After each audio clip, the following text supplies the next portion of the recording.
Starting with the motivation. Why should we connect System Modeler and Wolfram language to our system? And what are some interesting use cases for that? We will move on to the how. How can this be done? And introduce the enabling technology, the OPC UA standard. We have a System Modeler library for that, the Wolfram OPC UA library, and we will take a look at the current state, what is available today. And we are currently working on updating it, and we will take a sneak peek on some of the new features in the upcoming release.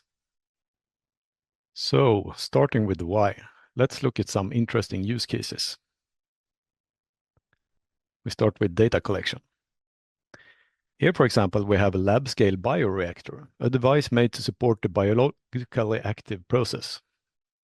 Maximizing the yield from these kind of processes requires good control of environment conditions like temperature, pH levels, oxygen levels, and many other parameters.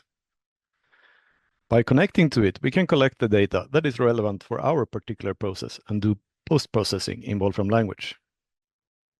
We can do various kinds of data analysis or create data-driven models, like for example, use the data to train a neural network. But what's the point of training a neural network unless we can put it to good use? So let's move on to high-level control and user interfaces. We can take the trained network and import it into System Modeler.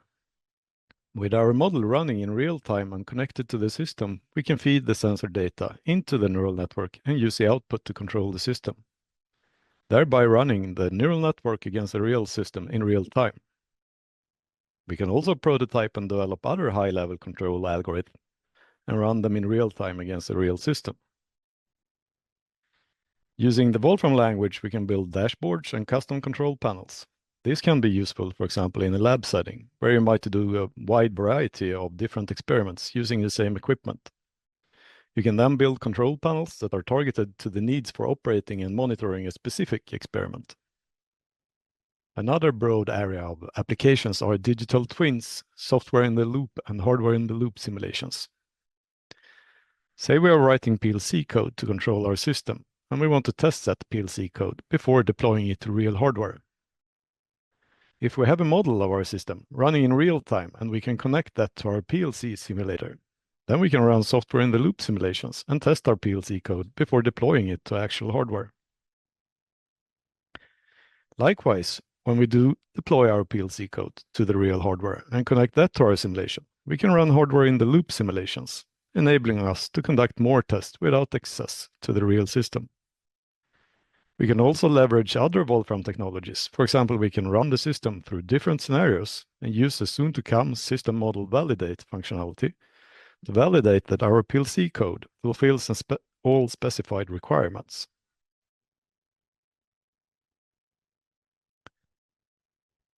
So the standard that makes this possible is OPC UA. OPC Unified Architecture is an open standard for industrial automation communication that enables data exchange between devices, applications, and systems. The standard is developed by the OPC Foundation, and the name Unified Architecture comes from that it unifies all of its predecessor standards into one.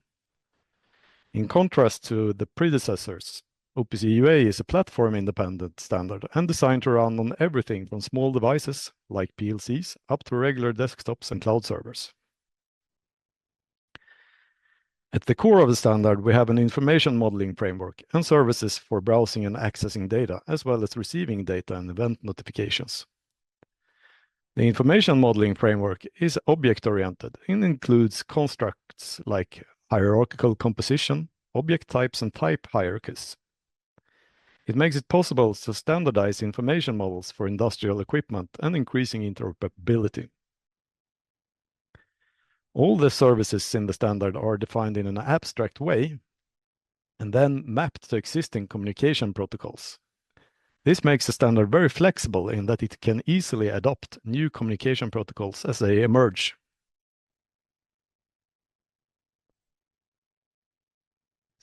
Standard information models for various industrial domains are published separately from the core standard and are called companion specifications. Here we have a few examples. As we can see, there is a large automation presence in energy, building, factory, and process automation. However, there is also representatives from very different domains like mining equipment and laboratory and analytical devices. In all, there are over 60 published companion specifications. For connecting system modeler models to OPC UA servers, we have the Wolfram OPC UA library. It's available to system modeler users as a free download from our library store. In the library, we have one block that represents a connection to the server, and that's also the place where you can specify connection parameters, like the server URL. It is of course possible to have several instances of this block so you can connect to multiple OPC UA servers from the same model. There are specific blocks for read and write requests, and they are available in variations for working with scalar values of type real, integer, and boolean. Common for all read and write blocks is that they have parameters for specifying which node ID to read from or write to, and they must also be connected to a server block. In OPC UA, a node ID can be either a numeric integer ID or a string ID. The library supports both of them. OPC UA has a richer list of types than Modelica. For example, it has unsigned and signed integer in all combinations of the usual width variants, whereas in Modelica we only have integer. So when writing data, we must also specify the OPC UA data type that should be used for the write request. So how does it scale to read and write one single node in each request? In the plot we have the number of nodes on the x-axis, and on the y-axis we have the minimum sampling interval we can have while still maintaining real-time synchronization in the simulation. The curve in blue represents making a separate request for every node, and as expected, that scales linearly with the number of nodes we want to read. Now the problem is the steep slope due to the overhead we have on every request. A common scenario, if not the most common, is that you want to sample all the data with the same sample rate, and in that case it's completely unnecessary to make one request per node. We could get much better performance if there was a way to read or write several nodes in the same request. This is something we are addressing in the upcoming version. The solution is new blocks for writing or reading a list of nodes in a single request. The nodes to write to are still defined by individual blocks, but by connecting those blocks to a list block, all connected nodes will be written with a single request. And as we can see in the plot, that gives us significantly improved performance. In secure OPC UA environments, verifying the authenticity of clients and servers is critical to prevent unauthorized access, data tampering, or network attacks. The new version of the library will introduce support for client-server authentication and message security in the form of the two security modes: sign, where messages are signed to ensure data integrity and authenticity, and sign and encrypt, where they are also encrypted to ensure confidentiality. For user authentication, we will add support for username-based authentication and certificate-based authentication. In OPC UA, status codes are used to indicate the state of requests and the quality and state of data values. Status codes comes in 3 different severity levels. They can be good, uncertain, or bad. They can also carry additional information about the reason why the status isn't good. For example, maybe the value is at the limit of the sensor's operating range, or the communication with the data source has failed. In the current version of the library, the simulation is aborted as soon as something isn't good, so the user has no control over the error handling. In the upcoming version, all the new list-based blocks for reading and writing will have an extra output, the severity of its current status. They will also have parameter to control the block's built-in error handling, where the possible choices are error on status severity uncertain and bad. This matches the current behavior of the library. Error on status severity bad. This means the simulation continues with the uncertain values. And the third one is report status changes. In this case, the simulation continues regardless of the status severity. Selecting any of the last two options means we can do error handling in the model. Maybe the bad value isn't that important to our operation, or we can shift to a different operation mode to remedy the situation. To aid in the decision making, the blocks will also come with a timestamp output, so that it's possible to take different actions depending on how long the value has had that particular status code. Selecting to only report status changes will also mean that the simulation will automatically reconnect to the server in case of the connection goes down due to network issues. So to conclude, the new OPC UA library will bring improved performance and scalability with the new list-based blocks. The new security features and configurable error handling will empower users to build robust and secure application on top of the library. Thank you for your attention. Hello, everyone. If you have any questions regarding the presentation or the OPC UA library or the upcoming features of it, please ask them in the Q&A. I'll try my best to answer them. So someone is asking, could you show a short demonstration of creating? Could you clarify what you want to see being created?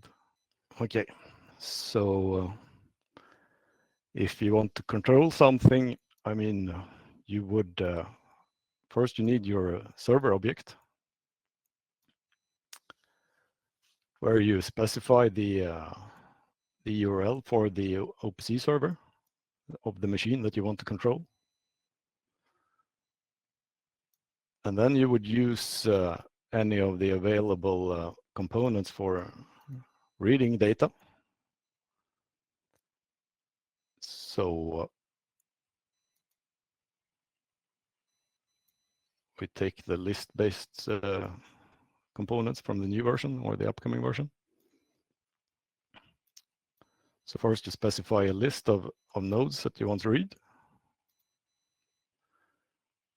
Say it is some real values. So you drag out a real read block.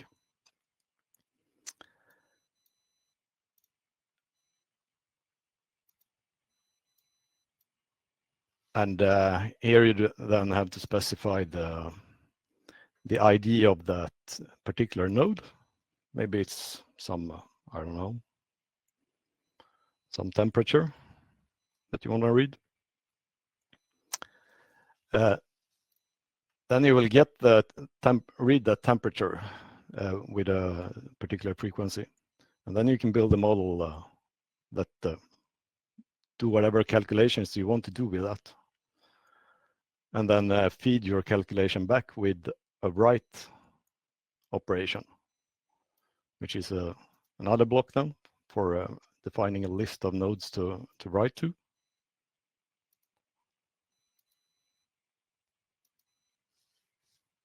That you connect to the server, and then one or several blocks for writing the data that you need to control your device. And then in between, you would have to hook up the necessary logic then, of course, for your particular application.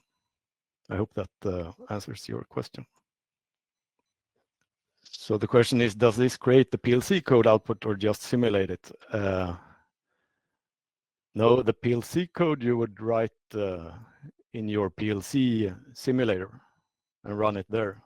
And then you could connect this model to that PLC code. That's how it works. Or for the matter, the actual hardware PLC. So there is a question regarding error messages. If the error results in a disconnect, is there a process for reconnecting and recovering data? So the library will automatically try to reconnect on every following read or write request. So if the network gets back, you will get your data feedback.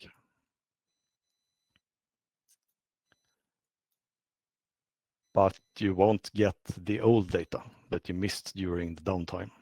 So you will only get the current. Seems like there are no more questions. So thank you for attending, and I hope you enjoy the rest of the conference. Bye-bye.